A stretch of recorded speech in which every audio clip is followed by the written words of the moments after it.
Hello, good morning everyone. So, as you already know, my theme is colorblindness, and I would like to start with a story. When I was in the 5th grade, the school took us to Curitiba Practical Education Traffic School, and there we learned about how to cross the street safely and other educational things. We paid a lot also. However, by the end of the day, there was the exam, and about everything we had learned. Someone said that the only way to get a certificate was by getting a 10 in this exam, and everybody wanted. The test was relatively easy. I hadn't much trouble with the questions. But then, since we are talking about traffic, of course they needed to have a traffic light in the test. And of course, they wanted us to paint the traffic light. I knew the order. First, red, then yellow, and lastly, green. And I had those 3 colored pencils on my table. First, I put a yellow in the middle, but then the real question shows up to me. Which pencil was red and which one was green? I was really confused and took minutes for me to decide, and when I finally decided, I decided wrong. I realized about my bad decision after I finished my exam, and asked somebody if I did it right or wrong. However, happily, I got the certificate anyway, so I was happy. By that time, I didn't understand very well what happened, but now I do. And that's what I'm talking today, colorblindness and its impacts.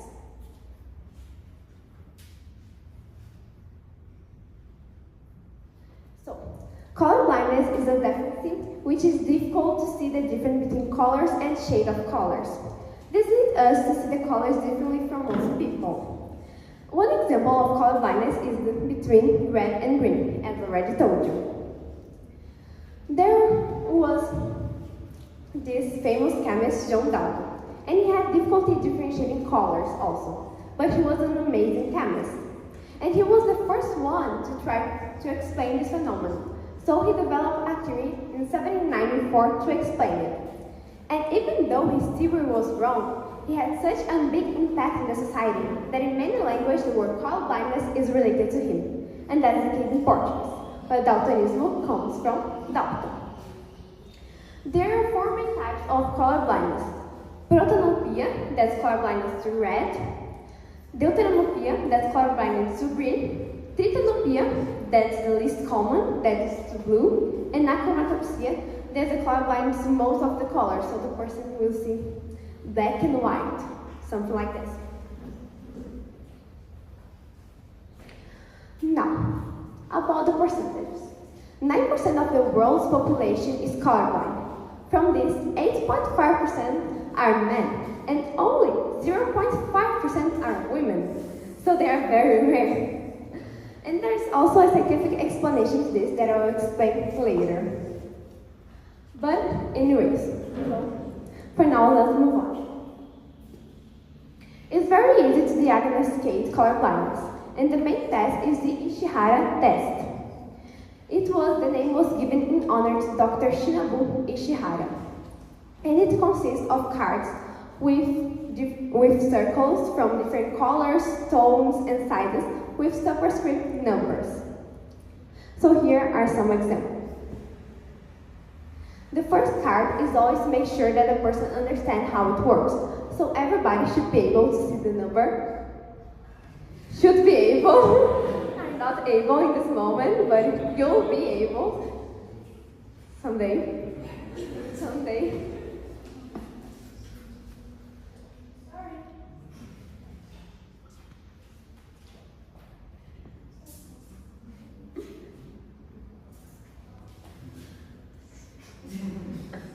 Technical problems, but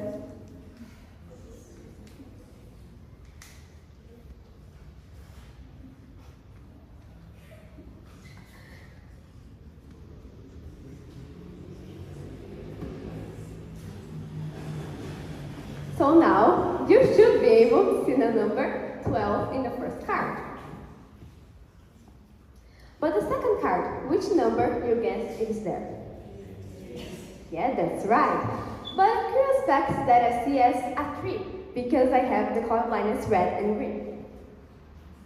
The next one. That's right, and I don't see any number. The next one's a 5. The next one is? 3. That's also right, but I don't see any number. And the next one? The good news is that you're not colorblind. That's the good news, but I don't see any number. Anyway, if for some reason you weren't able to see, try retaking the test at home. And if the result is the same, maybe you're colorblind. So go see your ophthalmologist. Now about how it happens.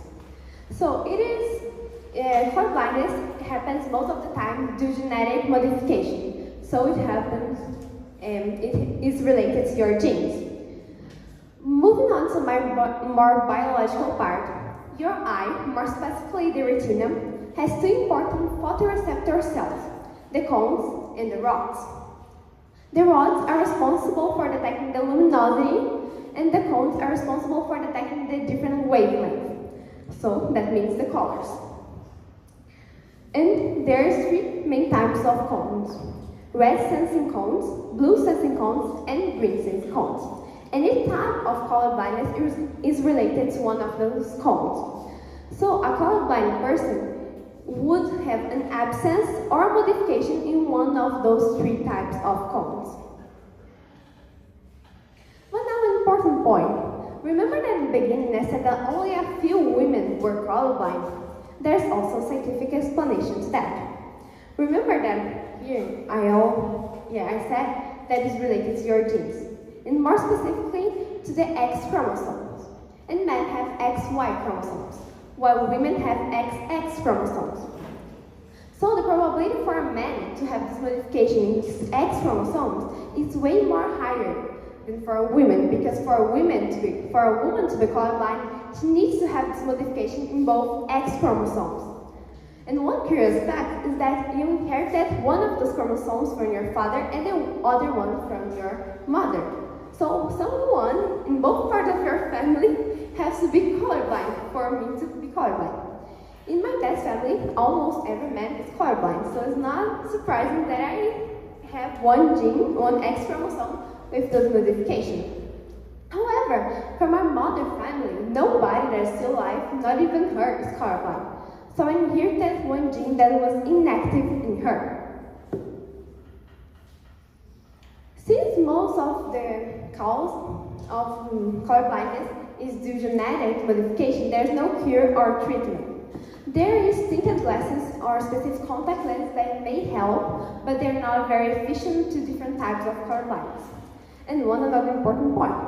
There is a chance for you that are not colorblind, that weren't born, to become colorblind due to the result of an eye disease, Alzheimer, or diabetes. Now, after a while, the person just gets used to be colorblind. So for me, it's normal. I don't see much different, but there are a lot of consequences in the school, in professional, and your daily life. In the school, most of the school activities are based on colors when you're a kid. So the colors were colorful, the tables were colorful, and also the teachers will at least one time say, "You'll sit at the purple table this week." And sometimes the kid will just not understand exactly what the teacher meant, and all their colleagues are doing it as the teacher says. But the kid is trying to do something that in his eyes and in his perspective doesn't make sense. So the kid might feel like they aren't smart enough for the school or for your colleagues. So the kid might try to hide it from everyone, and that's not very good, because then the kid will not feel comfortable for asking for help, and something that's very necessary sometimes. And so maybe the school sometimes and the teacher are just not prepared to say those words to the kid. But not always the educational system fault. But also it is very difficult for a kid to know if she's colorblind or not, because sometimes they should have a test, they use numbers, so the kid needs to understand exactly how numbers are used and this kind of things. So it's not very easy to know if a kid is colorblind, but for adults it's very easy. So sometimes sometimes that person will discover that she's colorblind only when she's an adult and she went to the school understanding the colors not very well, and she'll think that's my problem, there's something wrong with me. But it's not true, it's just that you see colors differently for most people.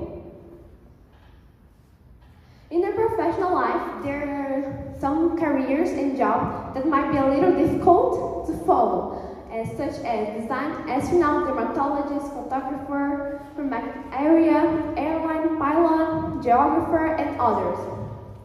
But it's not impossible to follow one of those careers. For example, John Dalton, as already mentioned, he was colorblind, and he was a brilliant chemist. And sometimes chemists, you need to know the colors and see the difference, and that's a little bit difficult, but he was a brilliant chemist. So it was not something that motivated him to give up. No, he was there, he tried, even though he was colorblind. In your daily life, there's where most of the problems are. So when you're picking fruit, there might be a problem because you never know if the fruit is ready. You never know. At the barbecue, you never know if the dominance of the meat is ready. You never know this. And once someone or you start to get a sunburn, you never know too. So that might be a problem.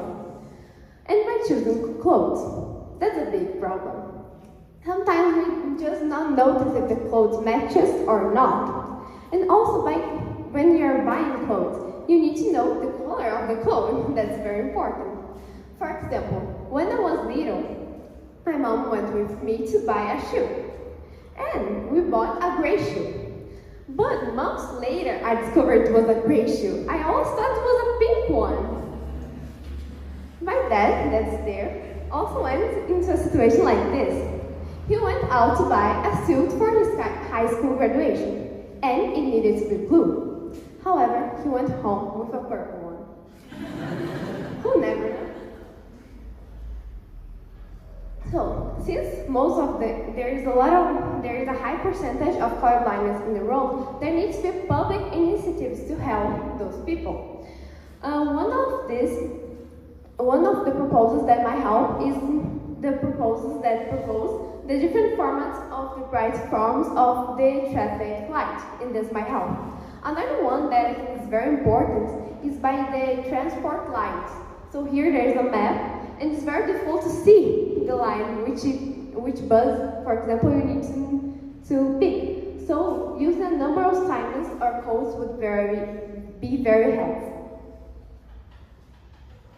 Now I'm finished, and I want to ask you a question. How can you help a colorblind person? If it's a kid, don't try to force anything, but help him and encourage him to ask for help, because it's very important. Because it doesn't matter how many he tries to understand, he will not get all the colors right. I know this, because it's impossible. And maybe, most of you, I think, when you know that I'm colorblind, you always ask, what color is it? And I don't mind if someone asks me that, because I'm not ashamed to be colorblind. I'm here talking to you about it, so. But most of the colorblind person, they feel ashamed because they see it differently. But there's nothing wrong, and there's nothing to be ashamed of. Because everybody has something that don't make them ordinary, but extraordinary and wonderful. So there's nothing to be ashamed of. And I have two options.